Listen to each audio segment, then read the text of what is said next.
नमस्कार, पर्दाफाश में आपका स्वागत है। मैं हूं आपके साथ सोनाली। भारत तेरे टुकड़े होंगे। जिन कॉलेजों से ऐसे नारे निकले, उन कॉलेजों को देश विरोधी ना कहें तो क्या कहें। एक बार फिर कुछ तमाम सेकुलर गैंग ने साबित कर दिया कि वो देश का सर झुकाने के लिए कुछ भी कर गुजरेंगे।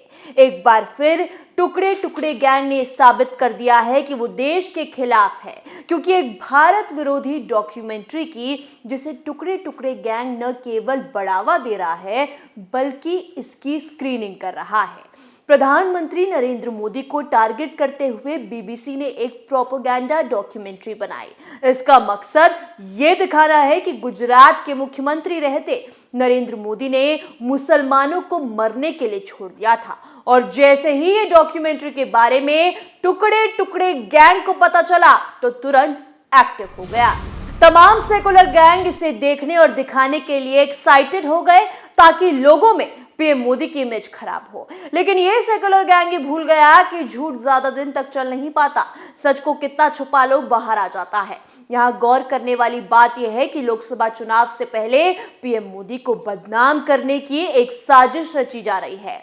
आज बीबीसी और टुकड़े टुकड़े गैंग की मिली हुई इसी साजिश से पर्दा उठाएंगे और बड़े ही सरल लैंग्वेज में आपको इस बीबीसी डॉक्यूमेंट्री का सच बताएंगे। अगर आपके मन में इस डॉक्यूमेंट्री को लेकर कोई भी अभी तक डाउट है तो वो आज क्लियर हो जाएगा। तो चलिए सच से पर्दा उठाने की शुरुआत की जाए। ब्रिटिश न्यूज एजेंसी बीबीसी की एक documentary India the Modi question को लेकर भारत में जमकर हंगामा बरपा। डॉक्यूमेंट्री पर भड़के विवाद ने अब राजनीतिक रंग ले लिया है। देश में इसकी स्क्रीनिंग रोकने पर कांग्रेस सत्तारूढ़ भारतीय जनता पार्टी के खिलाफ आवाज उठा रही है। अब इस पर राजनीतिक विवाद छिड़ गया है। बीबीसी डॉक्यूमेंट्री का title India the Modi question है। ये 2 पार्ट की फिल्म सीरीज है। 2002 गुजरात दंगों की पृष्ठभूमि पर बनी ये डॉक्यूमेंट्री तब के राजनीतिक हालात को बयां करती है जब प्रधानमंत्री नरेंद्र मोदी गुजरात के मुख्यमंत्री थे। इसका पहला एपिसोड 17 जनवरी को ब्रिटेन में रिलीज हुआ। अगला एपिसोड 24 जनवरी को रिलीज हुआ, जिसकी स्क्रीनिंग रोक दी गई है। पहले एपिसोड में प्रधानमंत्री नरेंद्र मोदी के शुरुआती राजनीतिक जीवन को दिखाया गया कि वो कैसे गुजरात के मुख्यमंत्री बने। इस डॉक्यूमेंट्री में उनके खिलाफ कई बातें दिखाई गई।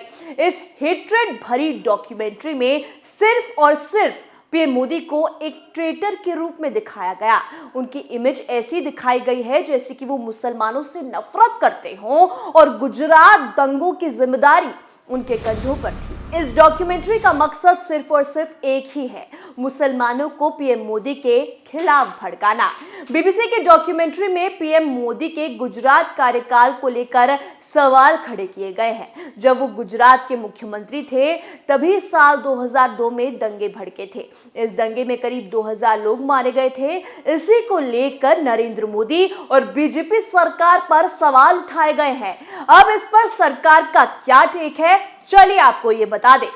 इंडिया द मोदी क्वेश्चन के खिलाफ कड़ी प्रतिक्रिया जारी करते हुए विदेश मंत्रालय के प्रवक्ता अरिंदम बागची ने कहा था कि ये प्रोपेगेंडा पीस है। इसका उद्देश्य एक तरह का नजरिया पेश करना है जिससे लोग पहले ही नकार चुके हैं। इस फिल्म को बनाने वाली एजेंसी और व्यक्ति इसी नजरिए को दोबारा दिखाना चाहते हैं। भारत ने इस डॉक्यूमेंट्री पर कहा कि इस डॉक्यूमेंट्री में निष्पक्षता का अभाव है, जिसकी वजह से देश में डॉक्यूमेंट्री की स्क्रीनिंग रोक दी गई। केंद्र सरकार ने डॉक्यूमेंट्री की क्लिप दिखाने वाले ट्विटर और यूट्यूब चैनल के खिलाफ आदेश जारी किया है। केंद्र सरकार ने दोनों सोशल मीडिया हैंडल में संबंधित खातों को ब्लॉक करने की अपील की। सूत्रों के मुताबिक इस डॉक्यूमेंट्री को हटाने के पीछे भारत ब्रिटेन संबंध माने जा रहे हैं। ये डॉक्यूमेंट्री कथित तौर पर भारत की अखंडता को कमजोर कर रहा है। ये भारत के विदेशी राज्यों के साथ संबंधों को भी खराब कर रहा है। देश के अंदर भी सार्वजनिक व्यवस्था पर ये गलत असर डाल सकता है। यही वजह है कि इसे हटा लिया गया। लेकिन टुकड़े टुकड़े गैंग और कांग्रेस कहां मानने वाला है।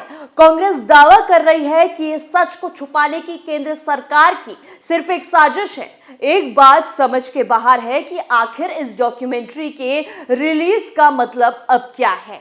ये डॉक्यूमेंट्री कोई निष्कर्ष कैसे दे सकती है?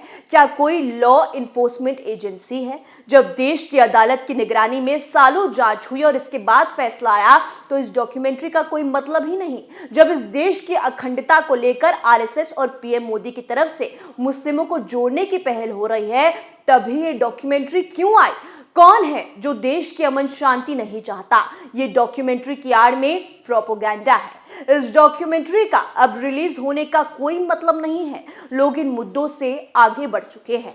2002 में जो हुआ था उसे छोड़कर सब आगे निकल चुके हैं। देश की सर्वोच्च अदालत ने जो फैसला दिया है उसी को अंतिम माना जाना चाहिए। लेकिन देश की सबसे बड़ी अदालत के फैसले के बावजूद टुकड़े टुकड़े गैंग कांग्रेस जैसी पार्टी को एक मौका चाहिए पीएम मोदी को नीचा दिखाने का, उनकी इमेज पर सवाल उठाने का।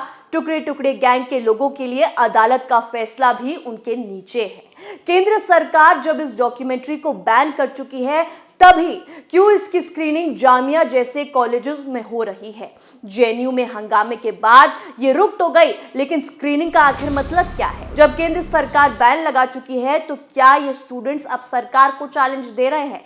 क्या ये लोग अपने आप को सरकार के फैसलों से ऊपर रखते हैं? सत्य परेशान हो सकता है, पराजित नहीं। अतीत में सीता मां को परीक्षा देनी पड़ी थी। प्रधानमंत्री नरेंद्र मोदी को एक लंबी अग्नि परीक्षा देनी पड़ी है। वो आखिर में निर्दोष निकले। ऐसे में कोई डॉक्यूमेंट्री क्या निष्कर्ष देती है? इसके कोई मायने नहीं है। बतौर प्रधानमंत्री नरेंद्र मोदी जिस तरह से लोकप्रियता उनकी बढ़ी है और बढ़ रही है, उसे खराब करने की दिशा एक सोची समझी ये साजिश है। डॉक्यूमेंट्री में पीएम नरेंद्र मोदी के ऊपर सवाल खड़े किए गए हैं। इन सवालों से खुद ब्रिटेन के प्रधानमंत्री ऋषि सुनक सहमत नहीं है। बीबीसी की पत्रकारिता को अंतर्राष्ट्रीय स्तर पर अलग तरह से देखा जाता है, लेकिन इसमें भी कोई दो राय नहीं है कि कई बार बीबीसी की रिपोर्ट एजेंडा ड्रिवन होती है। लेकिन कितना कोशिश कर ले तमाम सेकुलर गैंग, टुकड़े टुकड़े गैंग कभी भी सफल नहीं हो पाएगा।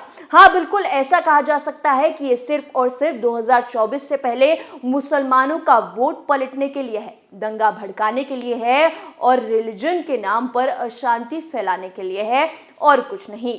गुजरात दंगों की आयोग, कोर्ट और दूसरी एजेंसियां जांच कर चुकी है। अंतिम फैसला सबके सामने है। अब इतने सालों बाद डॉक्यूमेंट्री का कोई मतलब नहीं। क्या ये कोई एजेंडा है? अगर कोई ये सोचता है कि इससे मोदी की छवि खराब होगी तो ऐसा सोचने वाले लोग फिर गलत साबित होंगे। पहले भी ऐसी कोशिशें हुई हैं, हर बार पीएम मोदी मजबूत होकर निकले हैं। गुजरात हो या फिर भारत, दोनों अब काफी आगे निकल गए। यही वजह है कि इस डॉक्यूमेंट्री का एक वर्ग के इतर चर्चा भी नहीं हो रही। डॉक्यूमेंट्री का वही पार्ट ज्यादा वायरल हो रहा है जब पीएम मोदी ब्रिटिश पत्रकार को मानव अधिकार के विषय में जमकर लताड़ रहे हैं। तो फिर हो गया है टुकड़े टुकड़े गैंग का पर्दाफाश। फिर एक बार लगा है कांग्रेस को धक्का। फिर इन तमाम सेकुलर गैंग को पीएम मोदी को मुसलमानों के खिलाफ करने में असफलता मिली है। पर्दाफाश में आज के लिए इतना ही। देखते रहिए कैपिटल टीवी। नमस्कार।